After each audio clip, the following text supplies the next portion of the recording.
સમાચાર વિસ્તારથી જોઈએ તે પહેલા એક મહત્વના સમાચાર ગાંધીનગરથી મળી રહ્યા છે, તેની પર નજર કરી લેશું। ગાંધીનગરમાં એક મોટું ડિજિટલ એરેસ્ટ સ્કેમ ગાંધીનગરમાંથી સામે આવ્યું છે। ભારતનું સૌથી મોટું ડિજિટલ એરેસ્ટ સ્કેમ ગાંધીનગરમાં બન્યું છે।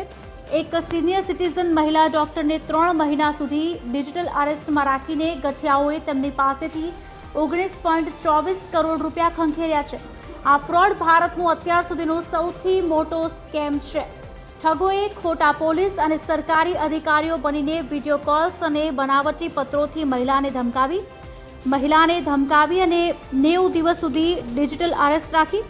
फेमा और पीएमएलए कायदा हेठळ गुना दाखल करवानी पण धमकी आपीने तेमनी पासेथी घरेना शेर और एफडी जेवी तमाम संपत्ति वेचावीने 35 अलग अलग बैंक अकाउंट्स में पैसा जमा कराववामां आव्या हता। आ केस में एक आरोपी लालजी बलदाणियानी धरपकड़ करवामां आवी छे अने फ्रॉडनुं कनेक्शन कंबोडियाना कॉल सेंटर साथे होवानुं पोलीस तपासमां सामे आव्युं छे।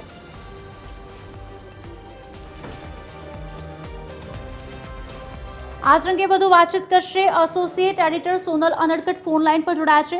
સોનલ, ડિજિટલ અરેસ્ટ સ્કેમ ગાંધીનગરમાં બન્યું છે, શું વધુ અપડેટ્સ મળી રહ્યા છે? जी गांधीनगर में भारत सौथी मोटू डिजिटल अरेस्ट स्केम बन्यु छे, जेमां साइबर फ्रॉड में महिला डॉक्टरे 90 दिवस सुधी डिजिटल अरेस्ट करी अने तेमनी पासेथी 19.5 करोड़ रूपिया गठियाओए सेलवी लीधा छे। अने महत्वपूर्ण छे के महिला पासेथी तेना मकान, शेर सर्टिफिकेट अने सोनाना दागीना वेचावी अने तेनी पासेथी जे 19.5 करोड़ छे तेनी जे रकम छे ते गठियाओए खंखेरी लीधी हती। साइबर सेले आ संदर्भे तपास हाथ धरी छे। सीआईडी क्राइमे सूरतथी एक व्यक्तिनी धरपकड़ करी छे।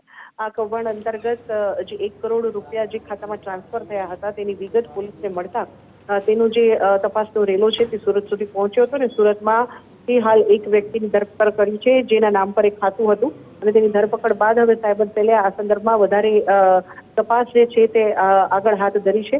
हालमां ज जे धर्मेन्द्र शर्मा छे एसपी साइबर क्राइमना તેમની પ્રેસ કોન્ફરન્સ પૂર્ણ થઈ છે અને તેમાં તેમણે સ્પષ્ટતા કરી છે કે ગઠિયાઓએ 30 થી વધુ એકાઉન્ટમાં 19 કરોડ રૂપિયા સેલવી લીધા છે। માર્ચ મહિનામાં સૌથી પહેલો કોલ જે આ મહિલા તબીબ છે તેને આવ્યો હતો અને ત્યારબાદ જૂન મહિના સુધી એટલે કે માર્ચ એપ્રિલ 4 મહિના સુધી જે આ સમગ્ર કૌભાંડ છે તે ચાલ્યું હતું અને તે અંતર્ગત જે 19 કરોડ રૂપિયા છે તે સેલવી લેવામાં આવ્યા હતા। જો કે હાલના તબક્કે એસપી તરફથી જે આંતરરાષ્ટ્રીય કનેક્શનની વાત સામે આવી રહી છે તેને નકારવામાં આવી છે। તેમણે કહ્યું છે કે ઊંડાણપૂર્વકની તપાસ બાદ ખ્યાલ આવશે કે આ સમગ્ર જે ગેંગ છે તે આંતરરાષ્ટ્રીય સ્તરે વિસ્તરેલી છે કે કેમ।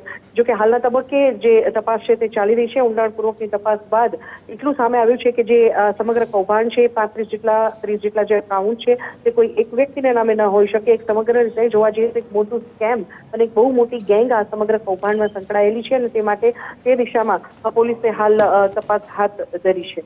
જી સોનલ, આભાર સમગ્ર માહિતી આપવા બદલ।